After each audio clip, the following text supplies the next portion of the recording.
एक जो मिट्टी आपने दिखाया एक लद्दाख से मतलब लेकर आए थे फैशन एंड इंटेंशन ना हो तो कोई इतने दूर से मिट्टी सिर्फ नेचुरल कलर करने के लिए कैसे ला सकता है भाई। ये है सरोज कुमार बड़तिया, जिन्होंने यूनिवर्सिटी ऑफ हैदराबाद से प्रिंट मेकिंग में मास्टर्स और जीसीएसई खलीकोट से बीएफए किया है। यहाँ पर अपनी आर्ट को बनाया है एक इकोलॉजिकल टेस्टिमोनी।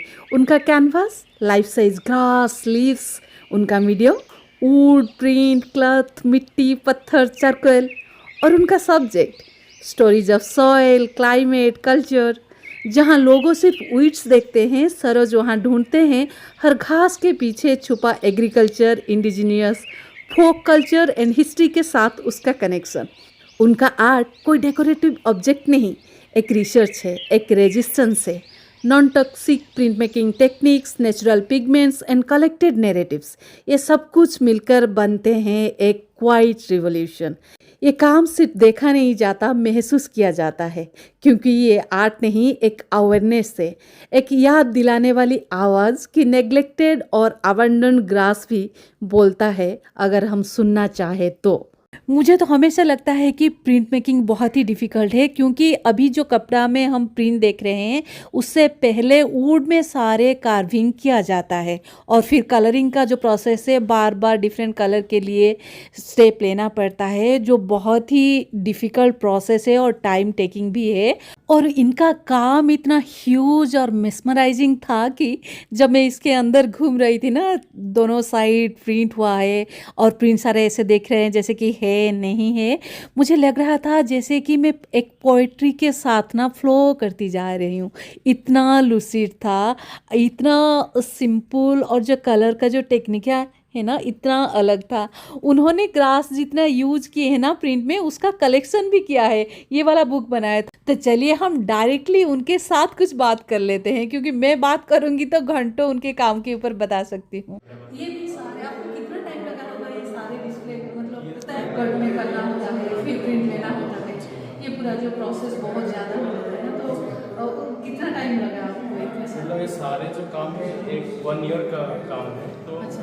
बीच में मैं 1-2 रेसिडेंसी गया था, तो उसी को छोड़ के बाकी जो टाइम में मैं किया है सारे काम तो यहीं पे नहीं रखे हैं। कुछ काम यहाँ पर स्पेसिफिक कुछ काम रखे हैं, लेकिन पूरा 1 ईयर का ही प्रोसेस है। पूरा 1 ईयर की इतना सारा डिस्प्ले वाला काम जो देख रहे हैं, यहाँ से लेकर वो वाला जो काम आपने देखा, और यहाँ पर इतना बड़ा ब्लू पैच का जो दिख रहा है पूरा, सबसे यहाँ तक पूरा, और ये वहाँ डिस्प्ले भी काम है। ये जो थ्रेड है ना, ये जो कपड़े हैं, इसमें प्रिंट निकालना बहुत डिफ़िकल्ट है।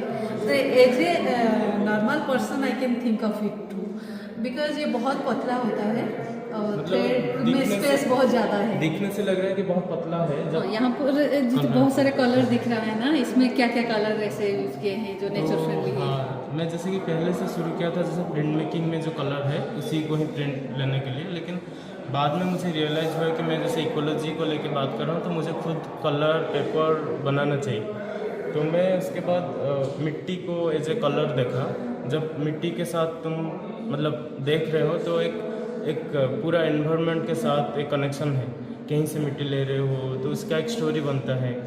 तो इसलिए यहाँ जो मिट्टी है, एक तो पहला जो येलो कलर का है वो लद्दाख का है, और दूसरा जो रेडिश है वो ललित कला का है, और बाकी मैं थोड़ा डार्क मिक्स होने के लिए जो चारकोल मिक्स किया हूँ। तो उसी तरह है ये भी, जो यहाँ का ही मिट्टी है, और उसी के साथ मैं कोशिश कर रहा हूँ पेपर भी बना सकूँ। तो अभी ये जो दिख रहे हैं डिस्प्ले प्रिंट में हुआ है, टेक्निक क्या यूज हुआ है? बहुत तो इंटरेस्टिंग दिख रहा है, ये जो डिस्प्ले है वो बहुत ही इंटरेस्टिंग है, तो बहुत समय भी लगा होगा। तो ये टेक्निक क्या था, आपने क्या? टेक्निक मतलब जैसे प्रिंट मेकिंग मीडियम में नॉर्मली पेपर में प्रिंट लेते हैं, ऐसे बहुत जो एक ट्रेडिशनल प्रिंट मेकिंग का एक प्रोसेस है उसी को ही फॉलो करते हैं। तो मेरा इसमें क्या है कि मैं जैसे वुडकट में सारे जो प्रिंट है वुडकट में प्रिंट लिया हुआ है। तो एक तो मतलब ये जितना भी ग्रास है जो नेचुरली ग्रो होता है, जैसे अबंडन साइड में, नहीं तो रास्ते के साइड में जो हम देखते हैं। तो मेरा कहने का यह है कि ये जो ग्रास है इसका एक बड़ा सा बहुत इम्पोर्टेंट रोल है हमारा इन्वायरमेंट में। मतलब अभी रैपिडली कंस्ट्रक्शन बहुत सारा जैसे ग्रो हो रहा है, बहुत सारा डिफरेंट स्पेसिस लॉस हो रहे, वेनिस हो रहे। तो इसी के थ्रू मैं कोशिश कर रहा हूँ कि जो अबंडन साइट है वो ही एक फ्यूचरिस्टिक वे में मतलब हमको ऑक्सीजन बहुत सारा जो इकोसिस्टम में क्रिएट कर रहा है। तो इसलिए मेरा काम में आप देखोगे कि बहुत सारा ग्रास देखोगे जो नॉर्मली नेचुरली ग्रो होता है, और ग्रास का जो साइज़ बहुत छोटा है क्योंकि हम उसका जो फुली ग्रोथ कभी देखे नहीं है, नॉर्मल ह्यूमन उसको कट कर देता है। तो मैं कोशिश किया हूँ कि कितना बड़ा कर सकता है कि ग्रास को, तो जब ह्यूमन देखेगा, व्यूअर्स देखेंगे, उसी के सामने वो छोटा हो जाएंगे। जब घूमने के टाइम एक एटमॉस्फेयर क्रिएट होगा, और ऐसे जो बहुत सारा लेयर्स है, तो मतलब जब दूर से देखोगे जैसे ग्रास को हम देखते हैं नॉर्मली बोलते हैं कि वो अननेसेसरी है, उसको निकाल देते हैं, उसी तरह ही दूर से भी थोड़ा फील होगा इसमें काम है कि नहीं। तो जब पास में आओगे कि ग्रास को पर्टिकुलरली देख सकते हैं और उसका लेयर्स को फील कर सकते हैं। जैसे ग्रास रहते हैं बहुत ग्रुप में, बहुत सारा ग्रुप।